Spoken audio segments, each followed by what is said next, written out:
Good evening, everyone. Well, data center and space mania continues as StarCloud raises $250 million with a $2.1 billion valuation. Wow. Space Sail is China's new entry to rival Starlink. We'll have a quick look.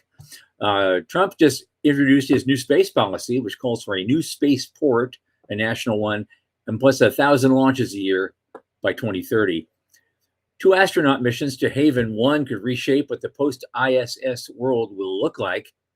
Musk claims Starship will try for a tower catch in the next few months. Blue Origin is looking to build a new facility in Texas for $674 million. Here's a big one. In India, ISRO, their space agency, is completely jumping the shark and is depending entirely on the private sector for its entire launch capacity. The Canadian Space Agency has awarded 4 more FAST grants. The Sierra Vista Spaceport application to the FAA has hit a big wall. I'll tell you why. China, here's a twofer for you. China is postponing its critical moon launch to 2027. Meantime, a private Chinese firm did a successful booster landing, but then it fell over. They were hoping to reuse it. All this and our guest, which I've been waiting for forever, Janet Ivey. From the news desk at the Center for Space Commerce and Finance, my name is Thomas Andrew Olson, and this is The Unknown Quantity.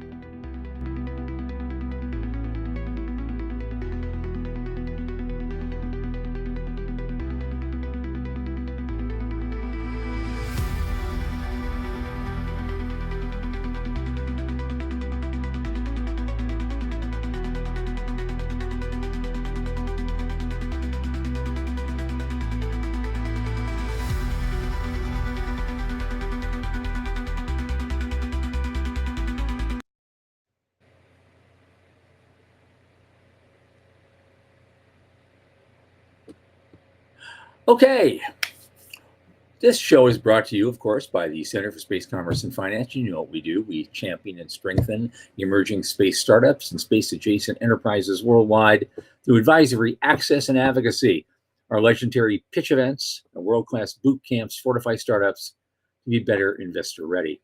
Now, in addition, this podcast, which has become a crown jewel of our activities, is still largely supported by our listeners and fans like you. So I want you to do it right, later tonight, but, watch the show. But tonight, go to cfcf.space/support and click that plain as day donate button. Now, I checked that donate button. I made sure it still works, and by God, it still does. So you guys got to go there. $10, $25, $50, even $100 is not a lot in the grand scheme of things, but it sure makes a big difference for us. And it's U.S. tax deductible. And to sweeten the deal, we've got a special offer the rest of this month and maybe beyond. Donors will receive a free special report in their inboxes on the first 25 years of New Space, how we went from nothing to 700 billion in the space of a single generation. Inspiring material, even if I wrote it myself. You're going to want that. So don't forget to like and subscribe and tell your friends. Now, speaking of friends, my longest space friend, Michael Lane, who just finished polishing his diamond rod, no joke, is here with us. Michael, come on in. Here he is. Hey, oh, how's things? Good. What's going on? Well, we got our funding from the micro grants. Yay! Came in today, so I guess we are going to launch this on September 1st. Outstanding. So stay tuned for announcements in that regard. Love that. So I got that going.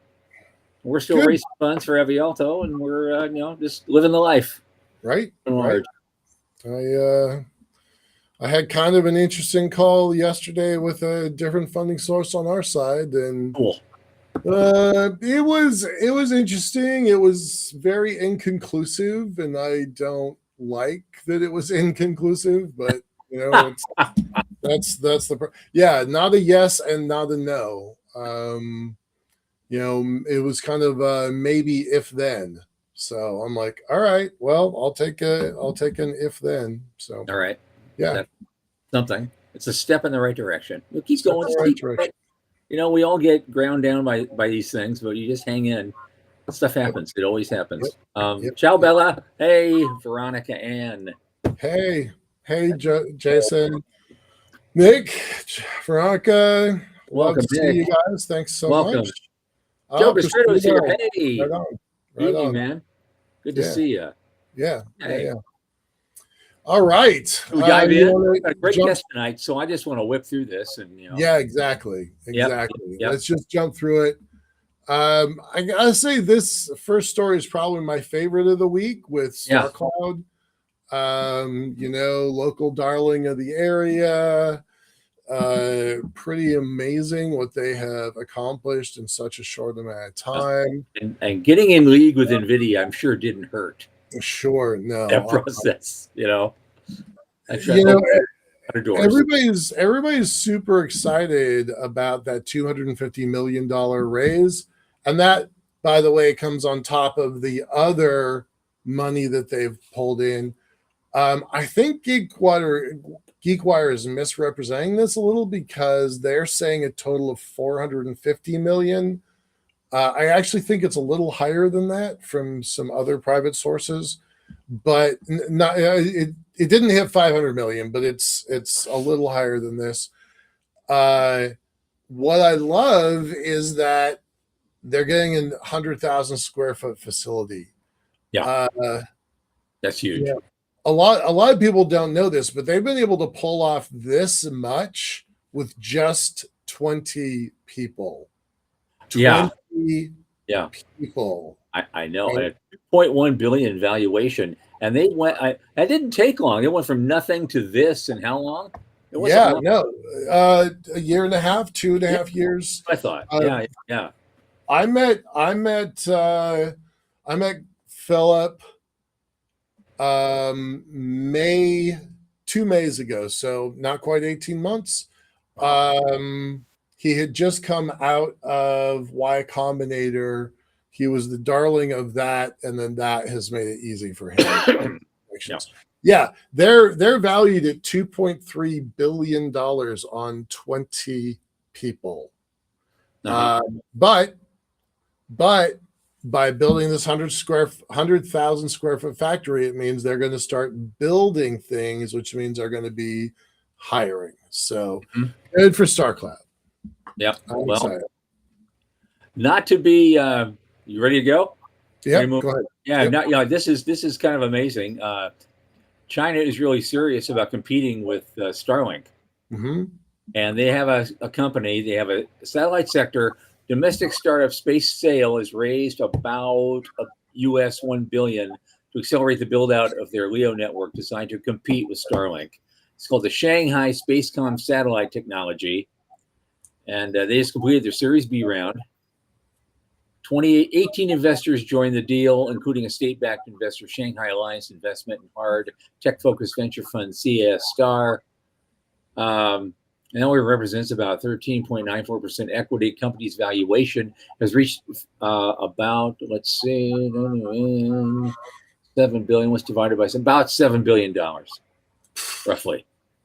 And so they're serious about building large-scale LEO satellite networks, and they want to compete. Yeah. Neat. Yep. Okay, Trump's space transportation policy, the things you really needed, there's a whole bunch of things that they've put out there. But the surge is driven by the commercial and military demand for communications and a lot of other things. And so the basics of the policy, the most important parts of it, it's only a couple of things. One, he wants to build a new national spaceport somewhere. That's a big deal.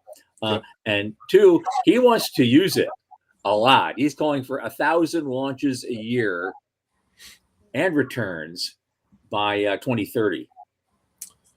Yeah, that's bonkers. But we've highlighted the tweet that launched 1,000 starships, right? Right.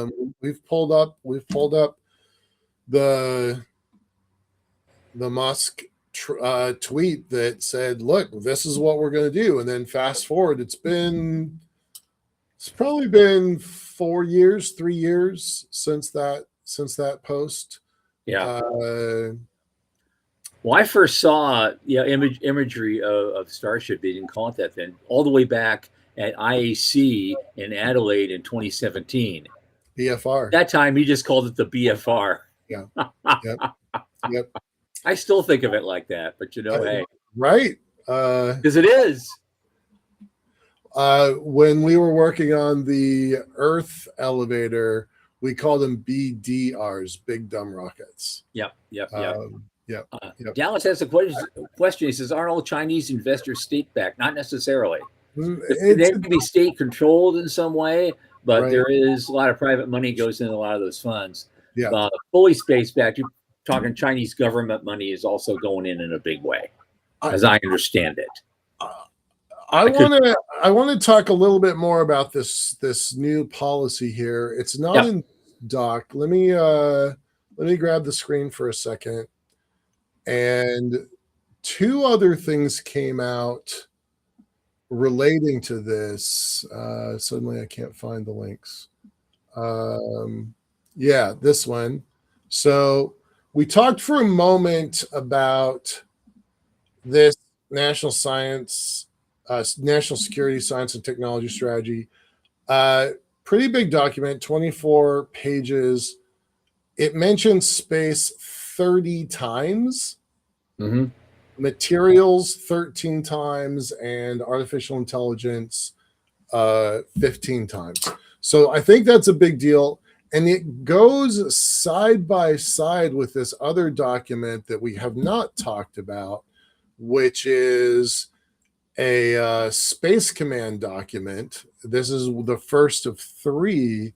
The whole document is fascinating, but I really want to point out page 33, because page 33 is basically the lift port business model, supported by Space Command. I was dumbfounded when I saw this. So I'm going to show me the money. Yep. Right. Show me the money. This is about space and money. Lots of lofty ideas, lots of Space Command and stuff. Okay, where is it? Show me the money. All right. Yep. Give a bunch of it, Michael. Let's get going. Let's do this. Keep going. All right. Yep. Okay. I guess they're planning. I guess they've formally announced a couple of astronaut flights are going to Haven 1, as well as ISS, in another year or two or three, and they're saying that that's going to maybe the results of those trips could start showing us the future of what a post-ISS world is going to look like. Hope so. So that was something I thought was vaguely important, and folks should be looking to that instead of lamenting, ISS. Let's move on. We got to figure, okay, how are we going to have a continuous human presence in space forever? ISS is going away, and I can think of better fates for it, but that's a separate argument for another day. Sure. But I just wanted to share that out there, and we can go through that quickly. Now, here's an interesting one coming up. Back to SpaceX.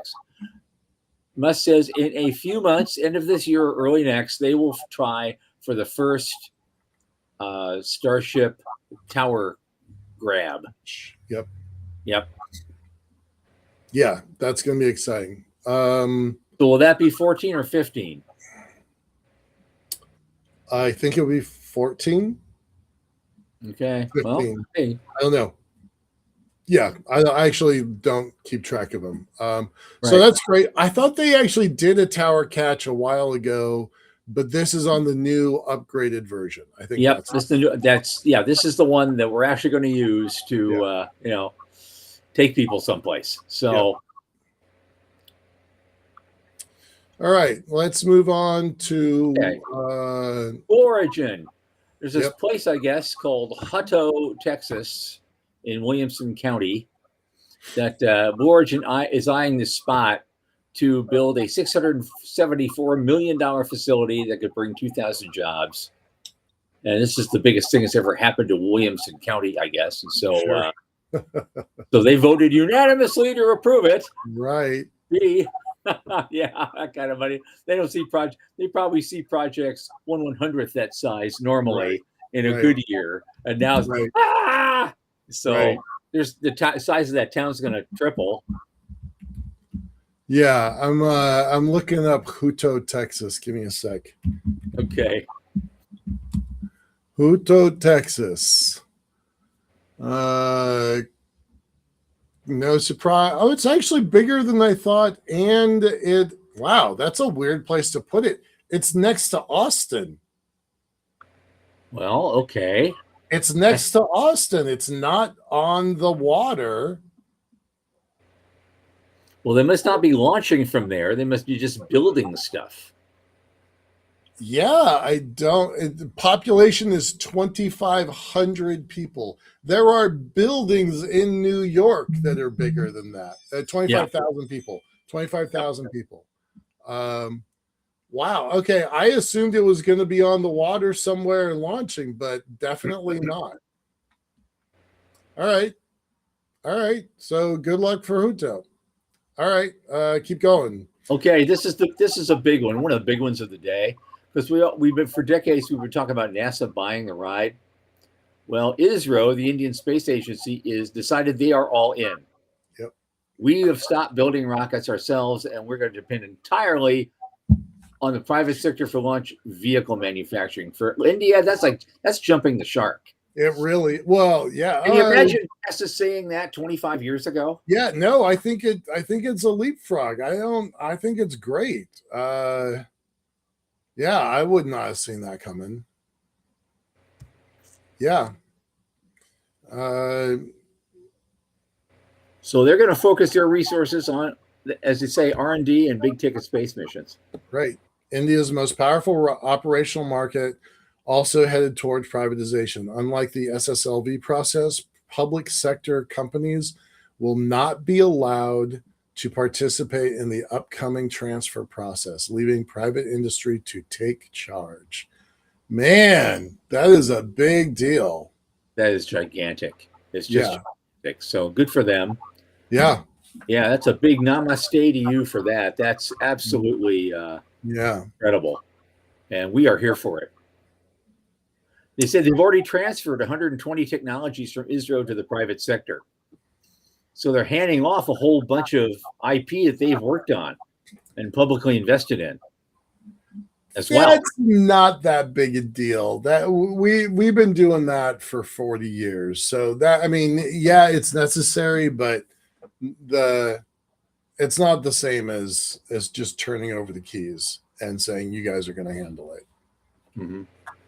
Okay. Well. All right. Canada. Fast grants 6.8 million. I thought, it's more than just the USA, so I had to throw some stuff in if they're, they're going about money. Okay, here we go. There is some. They are awarding fast grants, and they intend to play a role. Structures manufacturing, astronaut training, orbital navigation from York University. That's kind of interesting. They want to do their own position and navigation system for satellites in LEO. And it's capped at $450,000. So there you go. Canadian CubeSat.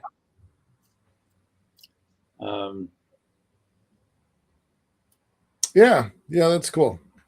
NASA's Institute for Advanced Concepts also released a bunch of stuff. They had about, I think, 18 companies with $175,000 initial funding. That just came out this week too. All right, moving on. Sierra Vista Company is based in Arizona, and they have been trying to establish a spaceport at the Sierra Vista Municipal Airport. Now, it's stalled out. Apparently, this goes back to April. The FAA put their application on hold, and they're now waiting for a company called Black Star Orbital, which is already leasing land at the airport to use as a satellite reentry site, to be ready to apply for its own license before Sierra Vista can move forward with the FAA. That's the hangup. They're waiting for somebody else. They're waiting for their anchor customer, right, basically, to get their license. So, but that stuff happens. They should, every once in a while, we got to show the good news and the bad news with regard to the regulatory environment. Now, regulatory environment has largely been very friendly to new space for a long, long time, and continues to do so. But every once in a while, you hit a snag like this, and it should be, reported. Okay, last two, and they're back-to-back things. The Chang'e 7 mission, they say China says does not meet the conditions for launch yet. It's a very, very vital mission for them because this is the one where they're going to the lunar South Pole or wherever, and they're looking for water. Yep. And so that's absolutely critical for success. Yep. Failure is not an option on that one for them. Nope. And so they had. Oh, go ahead.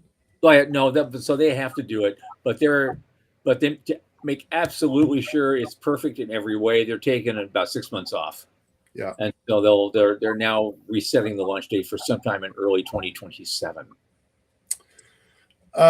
This is interesting because this is different from what I saw in early reporting late last night. This says the Chinese message offered no explanation for the cause of the delay from the Wenchang Space Launch Site located on an island in the South China Sea.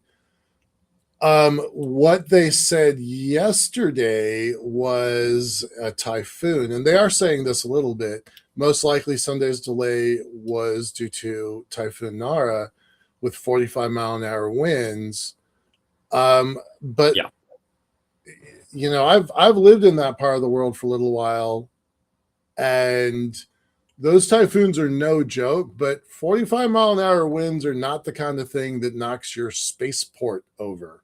So I think they are blaming it on a typhoon, which gives them political cover for a technical delay. That is me saying that. That is not backed up by anything. That is just my guess. But yeah, those storms can be bad, but they're not delay 6 months and maybe let the Americans catch up with us kind of delay. Right. Well, it's very important to them because if they succeed in that thing, it's like Sean just said, it's game on. It is, yeah. For everybody, it's game on. And so I look forward to it. Yeah. Because I want game on. Yeah, me too. I want game on. So maybe a success like that will get everybody off their butt, and smooth things up. Now, here's the last thing of the night. This is kind of good news, bad news. Is one of the privately funded companies that actually did a landing of what they went with a reusable booster. It landed perfectly. Then there was a fire at the bottom of one of the landing legs, and the thing just fell over. And all he could say was, "Well, that's sad. We were planning on reusing that." So that's your sort of joke for the night. I will remind people that the early landings for SpaceX also fell over, and they were really mad about. That's why they did it on barges. Yep. That's why they did it on barges. They got really angry at the subcontractors for the legs, and after that, they built all the legs in-house. Yep. They do. That's their preference to do stuff in-house. They don't farm out. Yep. Why if they don't have to? Yep. Yeah. Okay, we are done. I had 21 items and I managed to squeeze it down to 11. But then I have to do this every time. So, right. But at this point, this is going to be a fun night. We're bringing in our guest tonight, Janet Ivey, the 30-year host of the award-winning series Janet's Planet, which has been an inspiration for kids of all ages for a long time. Janet Ivey's here this evening. This show is a long time coming, and so let's bring her in. Come on. Hello, everybody. Hey. Hi, Monica Ann. Good to see you. Kind of in the chat. Yeah. The way she said that early on is like, do you know her? I was going to ask you. So, Oh yeah. Good. She's one of our biggest fans. So she's an incredible asset to the space community. So she is, and I'm trying desperately to get her back in. She's been going through some stuff. So it's like, okay, it's time. Next year ISDC, come on. There you go. Yep. We'll get her there. Okay, let's just start right in. I mean, you have a very successful program. You've just been inspired for many, many years. Give us a hint at your origin story. How did you get to this place? What drove you to do this? You just normally were a born media person. You decided this is where I want to plant my flag. Um, what brought you to here, from there to here? Well, it isn't a straight line. It is more like around the mulberry bush about 15 times, Sisyphus pushing the rock up the hill only for it to like come back down and, completely undo me and push it off and try again. But really, the kind of my love of the solar system began when I was 10 years old in fifth grade at Holmes Elementary in Covington, Tennessee, which is the birthplace of Isaac Hayes and home of the Charms Blow Pop and some cotton fields. So there's not a lot. What more could anyone ask? That's right. And like it's about 45 minutes north of Memphis. But I had this beautiful African American teacher named Miss Ernestine Yarborough Jones. She was in her second year of teaching. And every Friday she would come by and she would whisper something into your ear that was meant for you and you alone. She would threaten with her big booming voice not to like, this wasn't for public consumption, this was for you. Right? And she would say things like, Janet, science isn't just for the boys, it's for the girls too. And on a Friday night in 1978, so imagine that they had just announced in January of that year the first seven, females of the astronaut corps for the first time. And then in the fall of that year, we're out on the playground and she's brought her telescope. And I'm not even sure what was going on at the school on this Friday night, but there she was in her bell bottoms along with redheaded Miss Carolyn Davis. And these women were pointing out constellations and the moon. And I thought I want to be as smart as these ladies. And so in the spring of 79, she would have assigned me the planet Saturn to give a little report on. So yeah, my love. So even my logo is a wink at that Saturn that I got assigned to back in fifth grade. But that was my kind of like push into loving space and science. But I always also loved band and music and drama. So even in high school, I had great teachers that by the time I got to in my junior year and I'm taking some chemistry and algebra 2 and stuff like that, my teacher says, you're not an A+ student in this, but you've got a very curious way of getting to the answer. And so maybe that might come in handy someday for you. So just keep studying. I don't know what you're going to do. I know you love your music and theater, blah, blah, blah. But thank God for Mr. Hughes, who, again, sometimes I I was a good B+, sometimes C student because I think sometimes it's like in my earlier math, I didn't get maybe what I needed to understand some of that stuff. But sometimes it's like he would be like, well, that's a curious way of looking at that, Janet. So I think even back then we might have talked about a space elevator. So I cannot wait to ride, Michael. So just sign me up. Like I've been talking about getting a like it's like he's on up, like seeing the stars, like resting in my little cabin, having dinner. Yeah, I can't wait. So just sign me up for that. But so that was my real inciting moment. And even when I went to college, I still took astronomy classes and some physics classes because, again, it fascinated me. I didn't at that time think I was going to do anything with it. And then by the time that I worked for Opryland, which was a theme park here in Nashville, Tennessee, I went to college at Belmont University. I got a job working with and for kids, and I fell in love. It was 1992 in walk these kiddos. Hi, I'm 25, and yeah, I fell in love with working with and for kids. And by the time the park was closing and they were selling off the property and all that kind of thing, I looked around and the only people were Bill Nye the Science Guy in Beekman's World. And in Beekman's World, there was a sidekick that was like, hi, it was the girl who was like, kind of the airhead. And how does that work? And I was like, hey, wait a minute. We're smart out here. So I did. I planted my flag on Janet's planet and said, I'll be a female who touts the merits of science. And I love what I do. I mean, it's like as I hear you guys talking about commerce and business plans and exit strategies and startups and all these kinds of things, people ask me my exit strategy, and it's going to be like dying on Mars, I guess. You know what I mean? It's just like I want to always be about getting a young person excited about the possibilities, what they can create and innovate. And to me, like creating that kind of science literate society and that next generation is what really keeps me going, no matter what age I am. Outstanding. I love that. I love that story. It's blowing my hat off now. Right, Yeah. right. Um, So how did Janet Planet actually happen though? What were the logistics? Who did you get interested in this thing? How did you get on the air? It's an even like again, nobody really should be asking me for my business plan because it is oh so no. like completely glued together with duct tape and a couple of nickels. But I had been well, what happened is while I'm working with the kids in the late 90s at Opryland, a producer from local Nashville Public Television calls and goes, "We've had auditions for this ITV series. We can't find any kids. We hear that you work with some really great ones." So I sent 5 of the best that were like full of diversity, etc. Well, they hired all 5 and they're like, "These are amazing."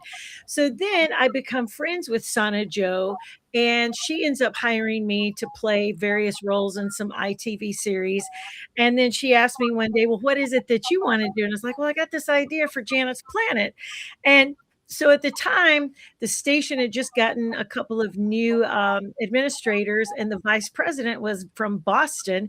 Well, she wasn't having any of my Southern hospitality. I can't think she thought I was some kind of weird alien or unicorn. But I was really determined to have a meeting with her about Janet's Planet. So I found out, I don't even know how, somebody let me know that she really loved Paul Newman's dark chocolate from Whole Foods. So the receptionist let me sneak into her office. I covered her desk with like Paul Newman chocolate bars and basically wrote a note. All I need is 30 minutes. And she called and she goes, "Anybody who gives me chocolate gets a meeting." And uh, again, she gave me a challenge, Michael. You're talking about going out and how did your meeting go? Well, it was like it wasn't a no, it wasn't a yes. It was a little bit like that. Yeah, But she yeah. said if I came back with money, she would put them on the air. So I my first stab at entrepreneurship, I go out and I meet with a few people and we raise enough and we that's when we kind of kicked off our interstitial series. And then we ended again, dumb luck. Again, this is one of these stories that you're going, how did this girl make it? Right. But I remember one time I was down in Austin at a New Worlds conference and I was standing there and I'm not quite sure what I said, but a very well known artist that had worked for NASA for years goes, "I know what you've got." And I was like, "Huh?" He's like, "You've got imposter syndrome." And I was like, "Is it?" Like I felt like I was breaking out in chickenpox or whatever. Right. And what Pat Rawlings told me in that moment, it was so beautiful. And it's like, it's like I've never met up with him at another conference ever. I'd love to like hug his neck and say, "You changed my life that day." Right. He was basically said, "If you are here, it means you have something that nobody else is doing, and Mm. that there is a seat for you at the table because the rest of us need you to communicate." So he even told a story how when he first became an artist for NASA, that the engineers would bring him something to design and he'd add a little something, just being artistic. Then the engineers would come back and go, "Oh my God, Pat, that's exactly, we didn't even think about adding that." And so I think at that moment, that's when I realized, oh, okay, I got something here that is intrinsically me. But we ended up winning our first regional Emmy, and then the rest is history. It's like we kept kind of like, then she said, "Oh, I'm going to give you some more money. Keep producing." And so still very grateful. And maybe the lesson is it's just ask the question. Like no matter how audacious or ridiculous or whatever it sounds. I mean, I'll tell you the truth, present company excluded. Along the way, though, I did have somebody back in 2008 when I was at an ISDC tell me, "Janet, this is a ridiculous idea. Space is hard, and like kids need to know how hard it is." And I was like, "Dear God, man, It, slow. it is hard. It is hard, but but kids are smart and they are powerful, and we got to pass the baton. So get them ready for what's hard. Yeah. No, Well, I yeah, mean, well, yeah, yeah. It's almost like I just wrote about this last week. It's hard in this fact. I mean, Elon Musk blew up 3 Falcon 1s before the fourth one flew. He was on his last money. If that fourth one didn't fly successfully, the whole enterprise would have been done. yeah. And this and space today will look very, very different. Probably not as good. And so, yeah, it's hard, but also determination and work can make things happen, like you've done. Well, and I always think the first infrastructure of the space economy isn't necessarily a launch pad or a rocket. It's an Yep. educated, curious, scientifically literate human being. And if we are not out there, like, this has been my soapbox, and Veronica can tell you about it. It's like, and she many times has agreed with me, it's space education isn't just something cute. Now, again, present company excluded, I have had a couple of people along the way go, it's really cute what you do. No, it isn't. It is necessary. Then I've had other people say, are you always like this? And I'm like, pretty much, because it's like energy is never destroyed, it's only transferred. And if you're working with kids, you got to meet them with like such overwhelming, like speed of light energy that is like, wait a minute, what's happening? Is this science or is this an adventure? That's what one of the things that I love about physicist Brian Greene. He wrote a story years ago, put a little science in your life. And apparently he had gotten a letter from, I believe it was an enlisted person. And this person wrote and said, hey, if you had taught science when I was a kid, I would have been a scientist. And just, you always made it, you always make it so interesting. And so in it, he writes, we must tell and communicate science in such a way that it is the grandest adventure story ever. And for me, that was the attraction for using space as the great invitation for how we get kids involved in STEM. Because I mean, it's like, I think it was in 2023, there were 373,000 like private sector space economy or employed. Like, I mean, that's kind of like amazing that 373,000 people are involved in just private sector space. Yeah. Huge. And so when we've had this jump from 2014, there were 29 million jobs in STEM. Now, like, jump to 2024, there's 37 million. So when we think about this jump to this $1 trillion, $2 trillion endeavor that we're looking at in the next several decades, it's like those fourth, fifth, sixth graders are going to be those people that we need driving the infrastructure. And one of the other things that I always say is, like, when kids go, I don't want you just to all be astronauts. I mean, if you get to space, you're an astronaut. It's like, that's okay.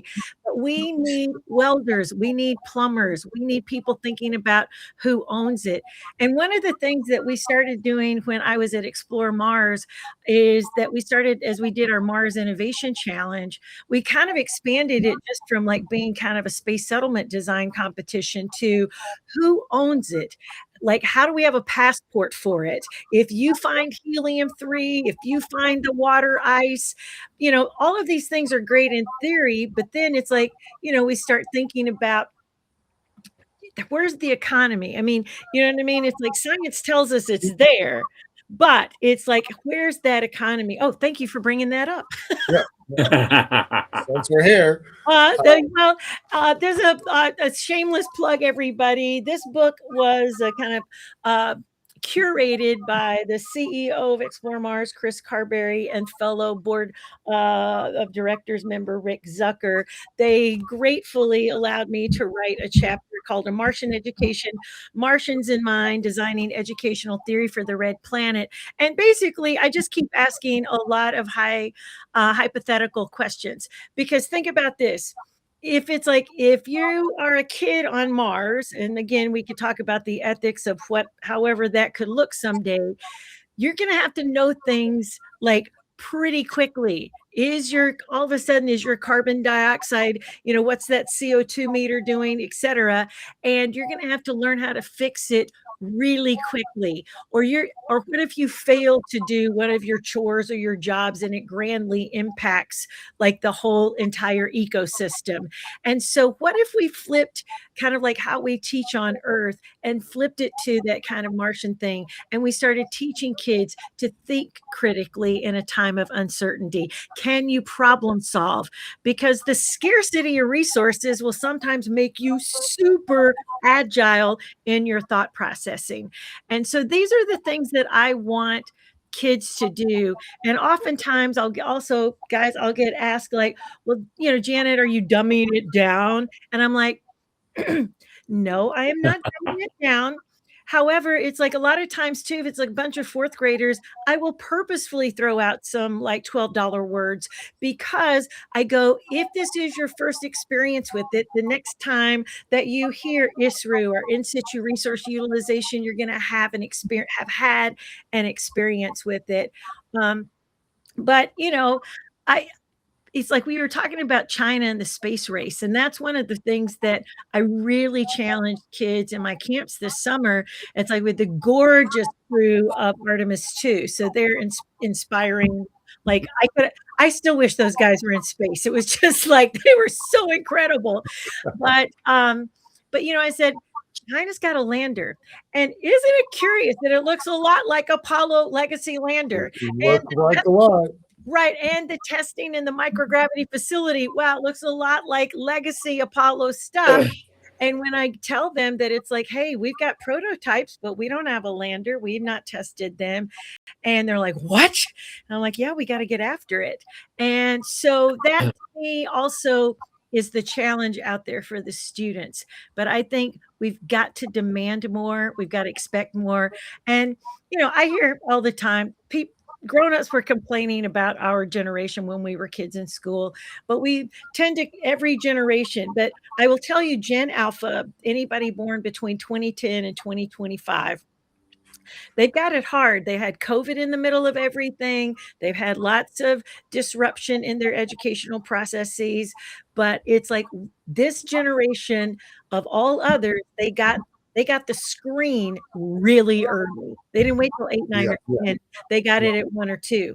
And I just want to say to anybody out there, I get it. It's like 30 minutes, give them the screen, but do not let them passively watch for hours on end, because research is showing passive screen time is creating a generation that will be 33% less cognitively agile than any generation previous.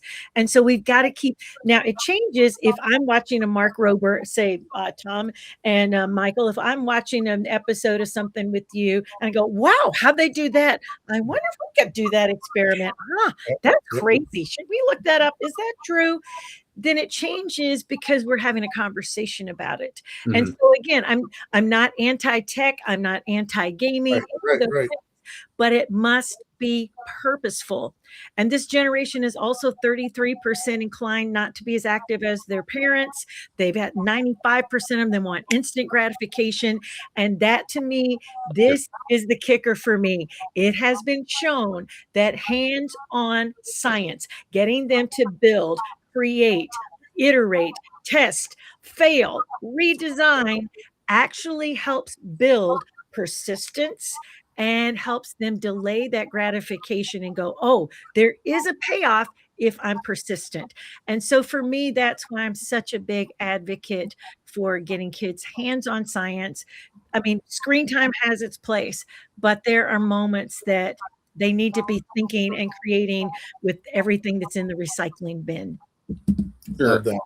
Okay, now for the 5 of our viewers, well, across the land or on Apple TV or on Spotify, who've actually, not seen one of your shows. Mm-hmm. 5, it's probably 5 of them. Let's help those guys out. Can you run me through how it's structured, what a typical show looks like, and what do you do to keep it fresh? Let's see. Generally, it's like we open. I've got some characters. There's like an alien named Isaac. There's a Dr. Comet who's a little bit of like an impulsive character that'll show up sometime. We also have this little quiet little Curie who she likes to sing her science. And then we've got Galileo, our supercomputer that is basically, encyclopedia of all things space. But to keep it fresh, I'm doing a lot of like I love listening to your guys' podcast. I'm like, oh, I didn't know that. I'm like grateful for those little links you throw up there, Sean, in the background. So thank you for that. But it's about trying to stay as relevant as possible and go, oh my gosh, kids, did you know? And keeping them even kind of like we did a whole thing where Wally Funk was on. I had the privilege of meeting her in during COVID of all things. She came on and spoke to kids online with me. And it was funny. After she had my phone number, she would call Janet, just what's going on? And she was just a dynamo. And so we did a whole episode where she talked about her experience. And then we like had to go and update it after, she got to fly. And it's like I love kind of like having live guests as well. We've interviewed a lot of space scientists and astronauts. We've got partly like John Grunsfeld or Hoot Gibson, Charlie Bolden. I mean, I'm so grateful to the space community that's actually taken me seriously and said, hey, sure, I'll help with that, or I'll come on and speak. But it's usually we do segments that are as short as, a minute and a half. We do segments that are 7 minutes long, 15 minutes long, half an hour long. During COVID, we were on Roku and you could get a lot of our episodes like that. Now they're mostly on the website.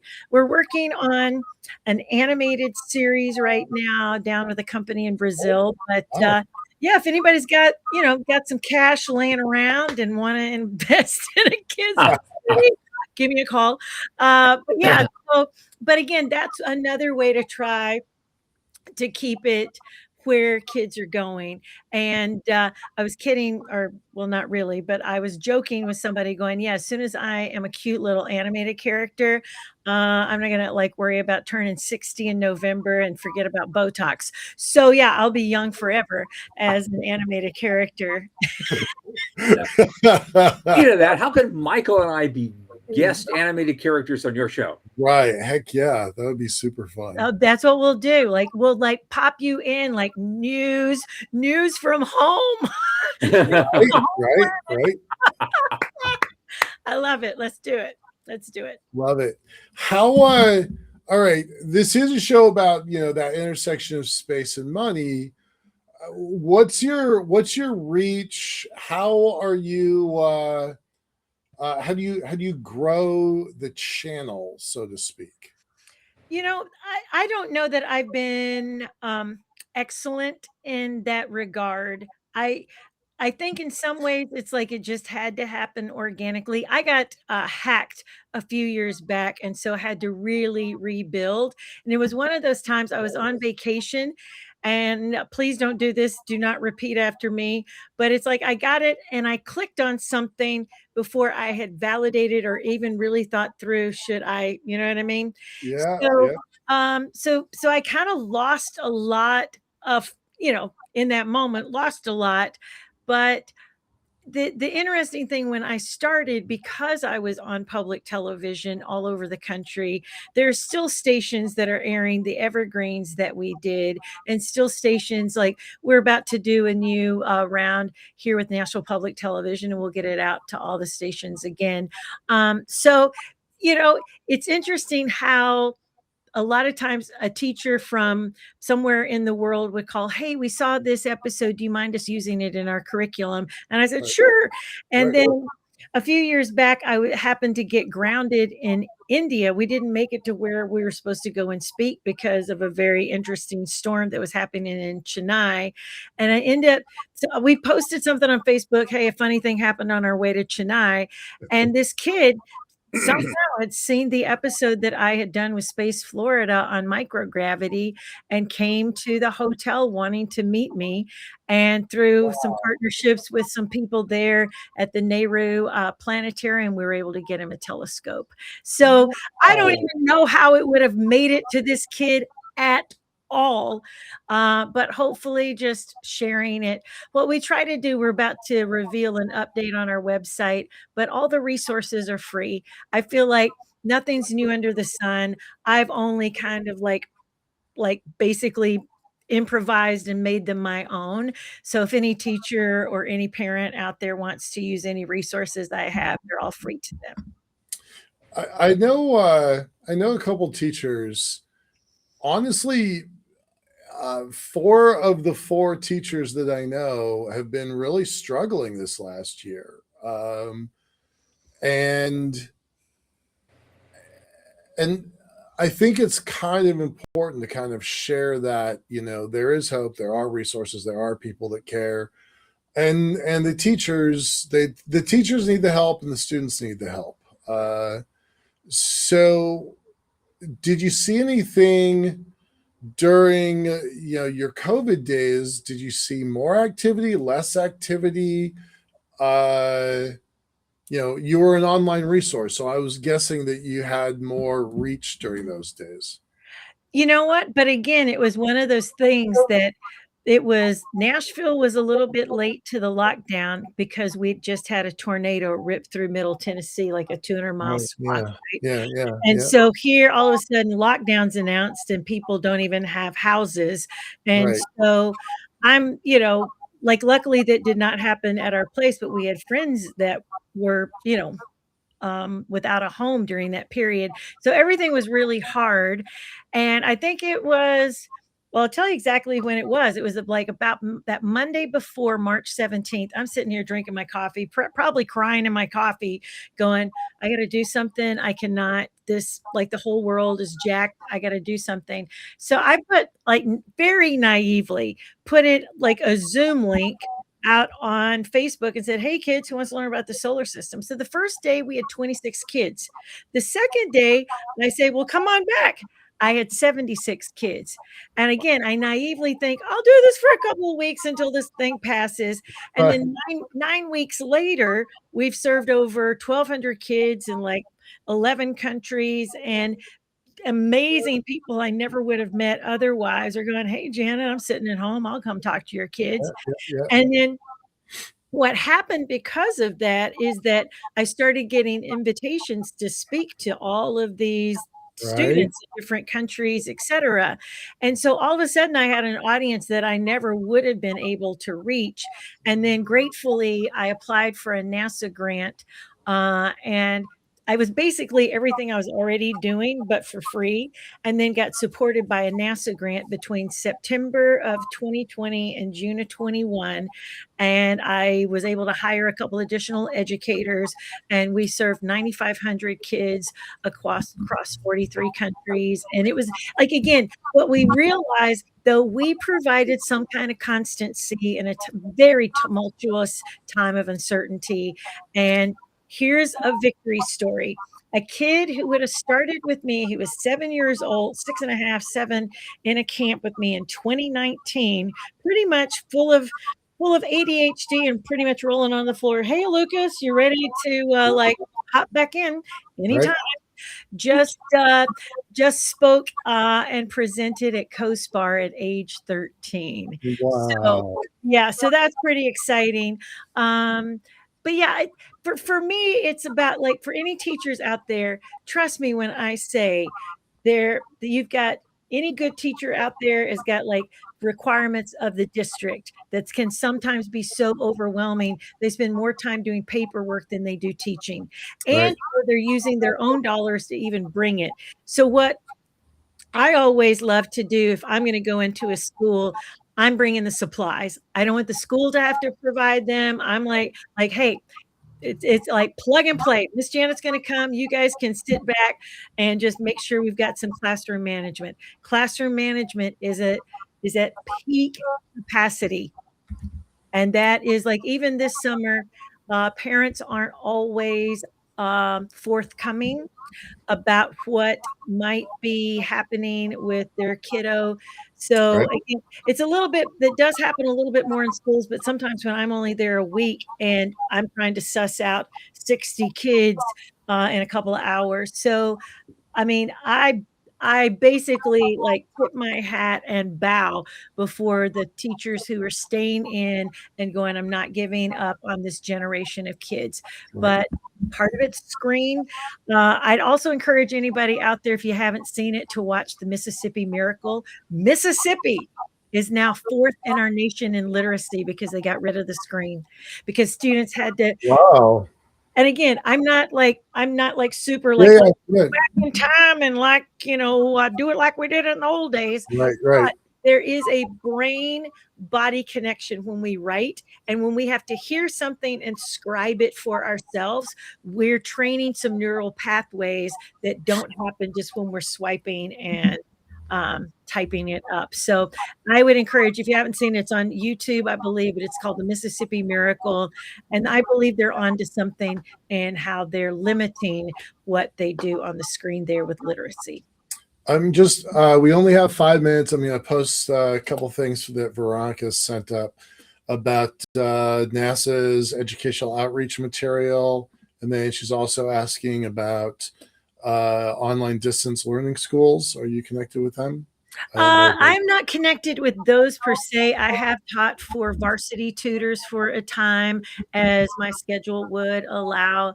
But I guess it's like the thing that I will sort of like, I mean, I guess say here as we sort of draw things to a close is like, you know what? Part of your show is asking the capital that you're trying to raise is asking, can we scale it? Right. I Yep. mean, that's like any investor's going, how do you scale it?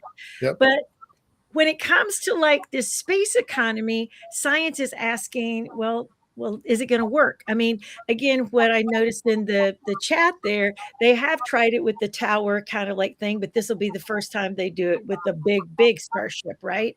Yep. And but education kind of creates that human being capable of answering both those questions. How are we going to scale it? How are we going to do it? How do we make that? Because whether it's like, yeah, I'm sure there's water ice. There's helium-3. We figure out how to excavate it, but that's down where we really need to be teaching kids how to think. Who owns it? How are we going to market this? How will we export it? How will we benefit for having clean energy if helium-3 is somehow processed? It's like all of those things, whether it's space law, like I said, or a plumber, those are some of the things that I think we need to be showcasing as space careers as sure as any others. And I don't know. I'm tremendously excited about going back to the moon. I mean, I think that's a place where we can make a lot of mistakes and we're closer to home. Yep. I certainly am infatuated and love the idea of going to Mars. But again, the capability, it's like the question shouldn't just be, should we go to Mars? It should, in my opinion, should be, should we go to Mars when we have the capability? And we don't yet have that capability of landing softly and protecting the most important part of the resource, which is going to be humans. So they're big questions, big, super big questions that we have. And especially for this generation that's going to be really coming up behind all of us, carrying those dreams and processes forward. So here's my last little thing I'll say to everybody is it doesn't matter whether you like mentor one, 100, or 1,000. Just choose somebody to share your knowledge with so that they've got a great knowledge bank that they can come to someday as they're pursuing their career in engineering or nuclear physics or whatever it is. But it's like somewhere there is a kiddo that would love knowing you and love having you as their kind of space cheerleader. That's Okay, got a minute to go. Pull out your crystal ball. What does the next 5 years and the next 25 years look like for this industry and for the world? I hope in 5 years, like, we are on the south pole of the moon and we're starting to Mhm. see that lunar outpost happening, and where everybody's playing nicely with one another. That's my hope. Can we do this and go together, as humanity and not still having it be, like, only the rich people get to fight about it? Do you know what I mean? Or, like, that it's like everybody else, because I don't want that to happen to space, that we get so disillusioned with it because only certain people can participate. But I'm hoping that in the next 5 years, we are back on the moon. We've landed and we've put those footprints back there, and we're starting to see enormous possibilities. And then in 20, 25 years from now, oh my God, how old will I be? Okay, Janet will be almost 85. Um, I'm I'll be hoping, older than that. Trust yeah, me. so, I'm hoping that, my little Lucas or Lucia or Sachita or Alex and all the great kiddos that, I've been able to be part of their lives, that they better invite me to the launch. I better not be sitting in my living room watching it. Right. I better be there wherever they're launching it from, but either watching the launch and, hopefully getting those first footprints on the red planet. But I think it's still in, for safety reasons and capability reasons, we're still another 20, 25 years out. And maybe longer than that, but I'd like to see the long poles being laid, that from the moon onto Mars. Great. And on that, Janet Ivy, Janet's Planet. This is everything I expected and wanted and more. Thank you so much for being here. I hope you'll do it again sometime. And Anytime, my it's friends. a delight having you. Thank Thank you. you so much. Bye. Okay, Thursday. Hopefully, we have space lawyer Michelle Hanlon returns to the show. You know, we love us some space lawyers. And so, in our never ending series of space law and how it's changing in the high frontier, and she's an incredible resource on this. It's great to have her back. Always an amazing and edifying experience. 8 p.m. Eastern on Thursday, as always. And for Michael Lane and Sean Key, I remain Thomas Andrew Olson. Keep watching the skies.